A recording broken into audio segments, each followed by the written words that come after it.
Brass tax میں خوش آمدید. ہم بات کر رہے تھے احمد شاہ مسعود کی اسیسینیشن کی. جی زید صاحب. دیکھیے احمد شاہ مسعود کی اسیسینیشن 9/11 سے 2 دن پہلے ہوتی ہے. اپرنٹلی 2 عرب لڑکے تھے جنہوں نے اس کو اسیسینیٹ کیا، جن کا تعلق القاعدہ سے.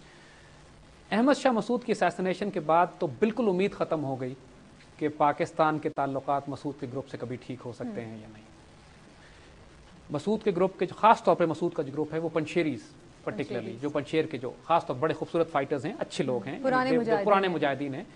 لیکن مسعود کے اسیسینیشن کی وجہ سے، اس کے قتل کی وجہ سے جو ان کو یہ خیال، یہ غصہ تھا کہ مسعود کو القاعدہ نے قتل کرا ہے، القاعدہ طالبان کی مہمان ہے، طالبان پاکستان نے بھیجے، پاکستان سے ان کی شدید دشمنی ہو گئی. وہ کڑی جا کے پاکستان پہ آ کے رکی. اور افغانوں کی ایک پرانی عادت ہے، یاد رکھیے گا، کہ اپنے کسی گناہ کی ذمہ داری اپنے اوپر نہیں لیتے، ہمیشہ باہر والوں کو بلیم کرتے ہیں. اور ہمیشہ جب بھی آپ افغانستان سے پوچھیں گے کہ حالات کیوں خراب ہیں تو کہیں گے ایران، روس، پاکستان، امریکہ. اپنے آپ کو کبھی بلیم نہیں کرتے. ہاسپٹیلٹی نہیں ہے.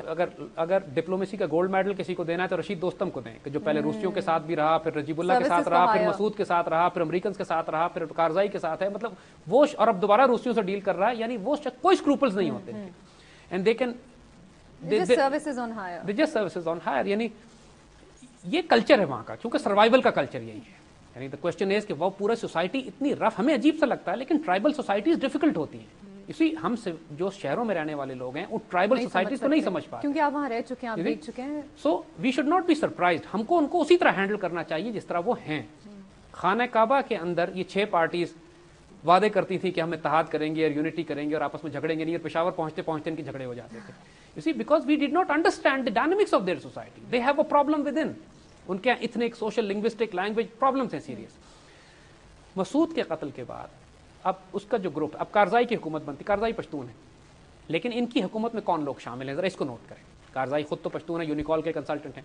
ان کے ساتھ بہت بڑا ایلیمنٹ جو ہے وہ احمد شاہ مسعود کے لوگوں کا ہے. مگر وہ تمام جہادی گروپ جو 6 تنظیموں کے تھے، استاد سیاف، ربانی، مجددی، گیلانی، یہ سب بھی کارزائی حکومت کا حصہ ہیں. اور یہ ہمارے پرانے ایسٹس تھے، ان میں سے کوئی بھی پاکستان کا دشمن نہیں ہے. دیکھیے ناردرن الائنس ان سب چیزوں کا نام مل کے، اور ناردرن الائنس پورا پاکستان کے خلاف نہیں ہے. We have to understand this. Karzai has a problem with Pakistan and Panjshiris have a problem with Pakistan, but not all of them. تو ہم لوگوں نے جب وار آف ٹیرر میں سو کالڈ امریکنز کا ساتھ دیا تو کارزائی ہاسٹائل گورنمنٹ وہ ہمارے ویسے ہی ہمارے فیور میں نہیں تھی. وہ انڈینز کے بہت قریب ہیں. انہوں نے اگین وہی پرابلم شروع ہو گئی جو میں سوویت انویژن میں تھی. لیکن اب کی دفعہ رول ریورسل ہو گیا. رول ریورسل کے یہاں پہلے خاد افغان سیکرٹ سروس کے ساتھ KGB تھی، اب افغان سیکرٹ سروس کے ساتھ CIA اور موساد ہے. انڈینز ویسے ہی آپریٹ کر رہے ہیں جیسے پہلے تھے. Let's talk about Pakistan's present policy now. What can be done? See, this is what the point is.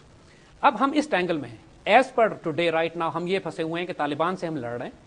Northern alliance میں ہماری بڑی دشمنی ہے، لیکن ناردرن الائنس میں بہت بڑے بڑے ایلیمنٹس ایسے بھی ہیں جو ہمارے دوست ہیں.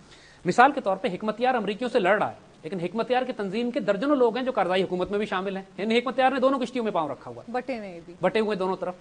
سو وہ ایسٹس ہمارے پاس ہیں ابھی. We have not lost Afghanistan. دیکھیے اگر ہم افغانستان میں نیوٹرلٹی ڈکلیئر کرتے ہیں، اگر ہم یہ کہیں کہ افغانستان کے معاملات میں ہم دخل نہیں دیں گے، ہم طالبان سے بھی بات کریں گے اور ہم ان ناردرن الائنس کے لوگوں سے بھی بات کریں گے جو ہمارے پرانے ایسٹس تھے. اور ناردرن الائنس کے ساتھ بھی نیوٹرلٹی ڈکلیئر، جب ہم سے صرف پنشیری ناراض ہیں، مگر پنشیریوں کو بھی دوست بنایا جا سکتا ہے. دیکھیے میں نے عرض کیا نا کہ افغان کبھی پرماننٹ دشمنی، پرماننٹ دوستی نہیں کرتے ہیں. ہم اپروچ تو کریں نا. ہم ایک پالیسی چینج کی ہمیں ضرورت ہے. ہمیں جب تک ہم سائڈ لیتے رہیں گے افغان کانفلکٹ میں، اس وقت ہو یہ رہا ہے کہ ہم پشتونوں کو مار رہے ہیں تاجکوں اور ازبکوں کی مدد کر کے، جو کہ ویسے ہی ہاسٹائل ہیں ہمارے ساتھ. واٹ اے پالیسی از دس. پچھلی بار آپ نے یہی بات کی تھی کہ ان کو ہمیں انگیج کرنا چاہیے ایک ڈائلاگ میں. ایگزیکٹلی. یو سی اب بات یہی ہے، صرف باٹم لائن اس کی یہ ہے کہ ہمیں اپنی افغان پالیسی کو اس تاریخی پس منظر میں اپنی غلطیوں کو درست کرنا ہے جو ہم پچھلے 50 سال سے کرتے چلے آئے ہیں. اور خاص طور پہ 1979 کے بعد جو ہماری انویسٹمنٹ تھی وہ ہم نے اپنے ہاتھوں سے ضائع کی ہے. 90 میں، 91 میں، 92 میں اٹیمپٹ کی گئی مسعود کو اپنے پاس لانے کی، وہ ہمارے پالیسی میکرز نے ضائع کی. اور وہ بہت خوفناک غلطی ہے جس کی قیمت پورا پاکستان آج بھگت رہا ہے. اور اس کے نتیجے میں جب وہ سارے القاعدہ کے ایلیمنٹس وہ جو ملا عمر کے پاس آ کے ٹھہرے تھے، جب پاکستان نے امریکہ کا ساتھ دیا تو انہوں نے پاکستان کے خلاف بغاوت برپا کر دی. لہٰذا یہ دہشت گردی جو ہم دیکھ رہے ہیں وہ اس کی وجہ سے کہ جو بالکل.